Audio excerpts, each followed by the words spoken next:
Hello guys, BNS classes में आप लोग का स्वागत है। और मैं अभिषेक मिश्रा आज फिर लेके आया हूँ एक नई क्लास। जैसा कि हमारी सीरीज चल रही है लूसेंट के जो एमसीक्यू क्वेश्चन है उसकी, तो उसी का आज पार्ट 3 होगा और आज भी हम लोग देखेंगे 50 क्वेश्चन। तो बिना किसी देरी के चलिए और शुरू करते हैं। हाँ, चैनल को सब्सक्राइब आप लोग ज़रूर कीजिए ताकि आगे भी आप लोग के लिए कुछ अच्छा बनाने की कोशिश मैं कर पाऊँ। चलिए, तो आपका आज का पहला क्वेश्चन है, वर्तमान में भारत में रुपए की पूर्ण परिवर्तनीयता लागू है भुगतान संतुलन के किस खाते पर। तो आज के आपके क्वेश्चन में मैं कोशिश किया हूँ कि शायद मैं टाइमर भी लगा पाऊँ। अगर सक्सेसफुल रहा तो बहुत अच्छी बात है और ये मेरी कोशिश है। चलिए, आप लोग क्वेश्चन आंसर देने की स्टार्ट कीजिए। 10 सेकंड का आंसर है और आपको देना है। कल से मैं और अच्छा ट्राई करूँगा ताकि ये जो पहले से टिक हुआ रहता है ये ना रहे। लेकिन क्या है कि मेरे बुक में ऑलरेडी मैंने टिक कर रखा है, वो भी पेन से, तो वो हट नहीं पा रहा है। तो इसका आपका ऑप्शन होगा ए। और थोड़ा मैं कलर पेन चेंज कर लूँ, तो ये ऑप्शन ए सही होगा, चालू खाते पर। अगले क्वेश्चन की तरफ चलते हैं। अगला क्वेश्चन है, निम्नलिखित में से किस बैंक में कोई भी व्यक्ति अपना खाता नहीं खोल सकता। तो वह होता है भारतीय रिजर्व बैंक। आप भारतीय रिजर्व बैंक में अपना खाता नहीं खोल सकते। अगले क्वेश्चन, भारतीय स्टेट बैंक से जुड़े सहयोगी बैंक की संख्या है। मतलब भारतीय स्टेट बैंक के कितने सहयोगी बैंक हैं। तो वो 5 हैं। कितने हैं? 5 हैं। अगले क्वेश्चन, देश में कुल कितने क्षेत्रीय ग्रामीण बैंक कार्यरत हैं। तो देश में कुल 64 क्षेत्रीय ग्रामीण बैंक कार्यरत हैं। अगले क्वेश्चन की तरफ चलते हैं। ये आंसर सब कुछ पहले से ही पेंटिक है, तो ये टाइमर का कोई विशेष महत्व नहीं लग रहा है। तो इसलिए मैं कोशिश करता हूँ कि कल से मैं अगर बिना क्लिक के क्वेश्चन बनाऊँ तब तो मैं टाइमर लगाऊंगा, नहीं तो फिर कोई मतलब नहीं है। चलिए, भारत के किस राज्य में कोई क्षेत्रीय ग्रामीण बैंक नहीं है। तो ये आपका आंसर होगा सिक्किम और गोवा में कोई क्षेत्रीय ग्रामीण बैंक नहीं है। ए नंबर सही होगा। अगला क्वेश्चन है, देश के क्षेत्रीय ग्रामीण बैंकों की शाखाओं की संख्या अनुसूचित वाणिज्यिक बैंकों की कुल शाखाओं की संख्या का लगभग कितने प्रतिशत है। तो 18% है। आपका बी नंबर ऑप्शन सही होगा। अगला क्वेश्चन है, केलकर समिति की सिफारिशों को ध्यान में रखते हुए कब कोई नया क्षेत्रीय ग्रामीण बैंक स्थापित नहीं किया गया। तो इसका आपका ऑप्शन नंबर 1 होगा, अप्रैल 1987 में।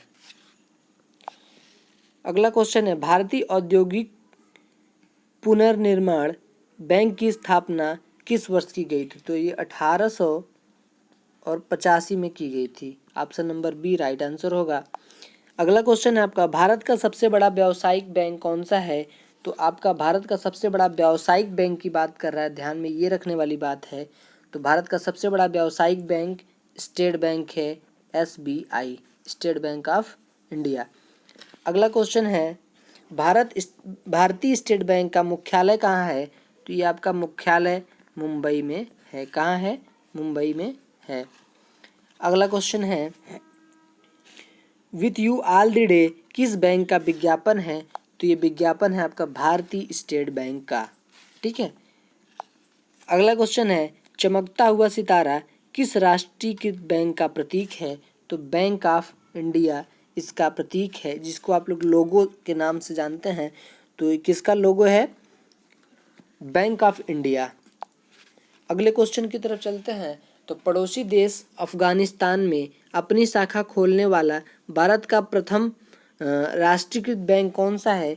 तो पंजाब नेशनल बैंक ऐसा बैंक है जिसने मतलब अफगानिस्तान में भी अपनी शाखा खोलने वाला प्रथम भारत राष्ट्रीयकृत बैंक है। भारत का राष्ट्रीयकृत बैंक है जिसने अफगान में भी अपनी शाखा खोली है। भारतीय यूको बैंक की कहाँ अधिकतम शाखाएं हैं। तो यूको बैंक जो होता है उसकी सबसे ज़्यादा शाखाएं यूके में हैं। अगला क्वेश्चन है, भारत में सर्वाधिक शाखाएं किस विदेशी बैंक की हैं। तो स्टैंडर्ड चार्टर्ड बैंक की सर्वाधिक शाखाएं भारत में हैं। अगला क्वेश्चन है, भूमि विकास बैंक का क्या कार्य है? तो भूमि विकास बैंक का कार्य है दीर्घकालीन ऋण कृषकों को उपलब्ध कराना। ऑप्शन नंबर ए आपका राइट आंसर होगा। मैं कोशिश करता हूँ थोड़ा हाइलाइटर से हाईलाइट करने की, शायद अच्छा बने। भारतीय स्टेट बैंक द्वारा देश में पहला तैरता हुआ एटीएम कहाँ लगाया गया? तो कोच्चि में देश में पहला तैरता हुआ एटीएम लगाया गया था।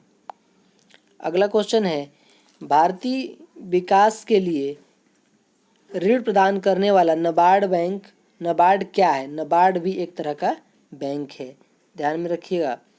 नाबार्ड से बहुत क्वेश्चन पूछे जाते हैं। अगला क्वेश्चन है, राष्ट्रीय कृषि एवं ग्रामीण विकास बैंक की स्थापना किस समिति की सिफारिश के आधार पर की गई थी? तो शिवरमन समिति की सिफारिश के आधार पर की गई थी। कौन सी बैंक की स्थापना पूछ रहा है? राष्ट्रीय कृषि एवं ग्रामीण विकास बैंक। अगला क्वेश्चन है, राष्ट्रीय कृषि एवं ग्रामीण विकास बैंक की स्थापना किस पंचवर्षीय योजना अवधि में की गई थी? उस समय छठी पंचवर्षीय योजना चल रही थी और उस समय किया गया था। अगला क्वेश्चन है, राष्ट्रीय आवास बैंक किसका नियंत्रित उपक्रम है? तो भारतीय रिजर्व बैंक का ही है। Option number A right answer होगा।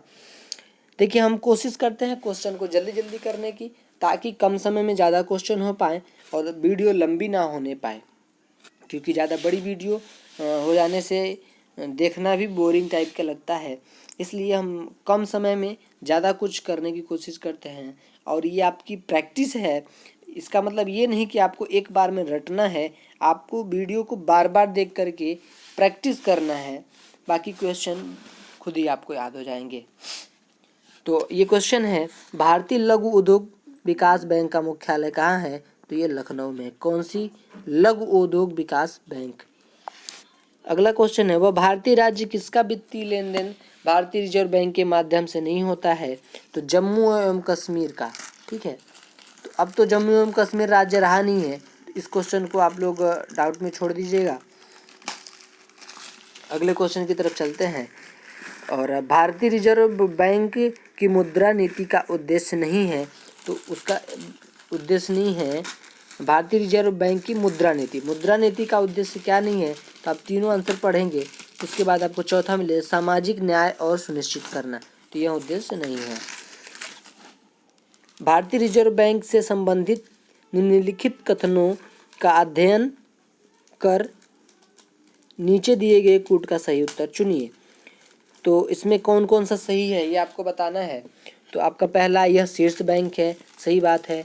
दूसरा, वह मुद्रा आपूर्ति को नियंत्रण करता है, सही बात है, मुद्रा जो है वो आरबीआई से ही निकलती है।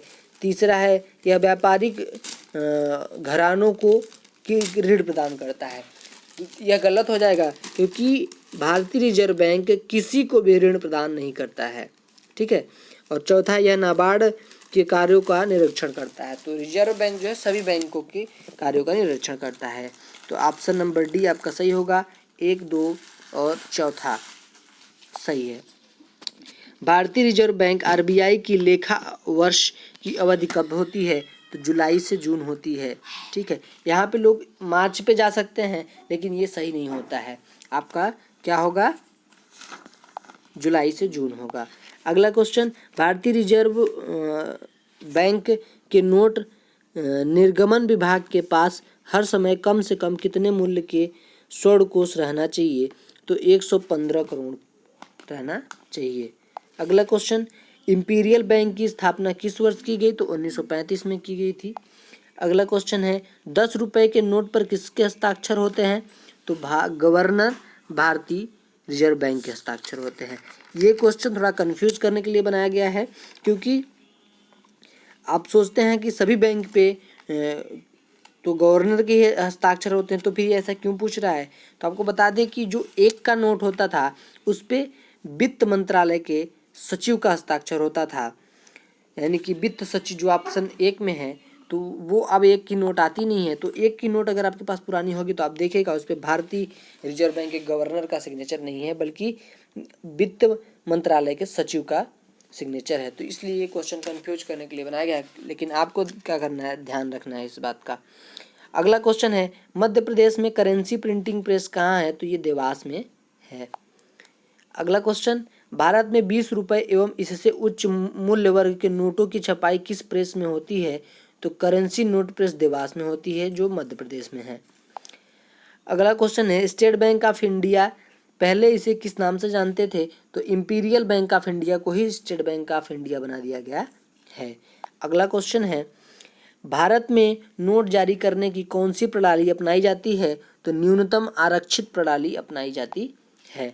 निम्नलिखित में कौन भारतीय मुद्रा व्यापार का अंग नहीं है? तो आरबीआई भारतीय मुद्रा व्यापार का अंग नहीं है, भारतीय मुद्रा व्यापार का अंग नहीं है, क्योंकि आरबीआई व्यापार के मामलों में नहीं रहती है।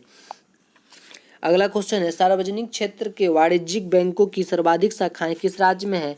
तो उत्तर प्रदेश में राज्य में है, क्योंकि उत्तर प्रदेश सबसे बड़ा राज्य है। अगला क्वेश्चन है, इंपीरियल बैंक ऑफ इंडिया का आंशिक राष्ट्रीयकरण करके भारतीय स्टेट बैंक ऑफ इंडिया की स्थापना कब हुई थी? तो 1955 में हुई थी। कब हुई थी? 1955 में। अगला क्वेश्चन है, गिल्ट एज्ड बाजार किससे संबंधित है? तो सरकारी प्रतिभूतियों से संबंधित है। अगला क्वेश्चन है आपका, निम्नलिखित में से कौन सा बैंक भारत का केंद्रीय बैंक है? तो रिजर्व बैंक ऑफ इंडिया केंद्रीय बैंक है। अगला क्वेश्चन है, भारत का सबसे बड़ा बैंक कौन सा है? तो आरबीआई है, भारतीय रिजर्व बैंक ऑफ इंडिया। अगला क्वेश्चन है, भारत में किसे बैंकों का बैंक कहा जाता है? तो आरबीआई को कहा जाता है। बैंक की नई शाखाएं खोलने के लाइसेंस कौन देता है? तो आरबीआई देता है। अगला क्वेश्चन है, आरबीआई का मुख्यालय कहाँ है? तो आरबीआई का मुख्यालय मुंबई में है। अगला क्वेश्चन है, भारतीय रिजर्व बैंक का कार्य क्या नहीं है? देखिए, नोट जारी करता है, मुद्रा का योजना बनाता है, भारत में सभी बैंकों पर नियंत्रण रखता है, लेकिन किसी को ऋण नहीं देता है। अभी इसके पिछले क्वेश्चन में हमने बताया था। अगला क्वेश्चन है, भारतीय रिजर्व बैंक का कार्य क्या नहीं है? तो नोट निर्गमन रिजर्व बैंक करती है, बैंकों का बैंक रिजर्व बैंक कहलाती है, सरकार का बैंक रिजर्व बैंक कहलाती है, और जनता का जमा स्वीकार नहीं करती। मतलब आपके पास कितना भी पैसा हो जाए, पर आप भारतीय रिजर्व बैंक में खाता खुलवा करके पैसा नहीं जमा करा सकते हैं। अगला क्वेश्चन है, व्यापारिक बैंकों द्वारा जनित साख का नियंत्रण कौन करता है? तो वो भारतीय रिजर्व बैंक करता है। अगला क्वेश्चन है, भारत में करेंसी नोट कौन जारी करता है? तो जाहिर सी बात है, आरबीआई करता है। बहुत अच्छा सवाल था, बहुत सस्ता सवाल था। मतलब भारत के विदेशी विनियमन संचय का प्रतिरक्षक कौन है? तो भारतीय रिजर्व बैंक है। अगला क्वेश्चन, भारत का केंद्रीय मुद्रा जारी करने वाला बैंक कौन है? तो भारतीय रिजर्व बैंक ही है। अगला क्वेश्चन है, भारत में केंद्रीय बैंक के सभी कार्यों को कौन सा बैंक संपादित करता है? तो नियंत्रण, अभी आपने पढ़ा था कि सभी बैंकों का नियंत्रण किस बैंक द्वारा किया जाता है? आरबीआई के द्वारा। और इसी के साथ आपका आज का लास्ट क्वेश्चन है, और क्वेश्चन है कि भारत का आर्थिक सर्वेक्षण प्रत्येक वर्ष सरकारी तौर पर प्रकाशित किया जाता है वित्त मंत्रालय के द्वारा। आर्थिक सर्वेक्षण मतलब सर्वे जो आर्थिक रूप से करता है वो कौन करता है? वित्त मंत्रालय के द्वारा।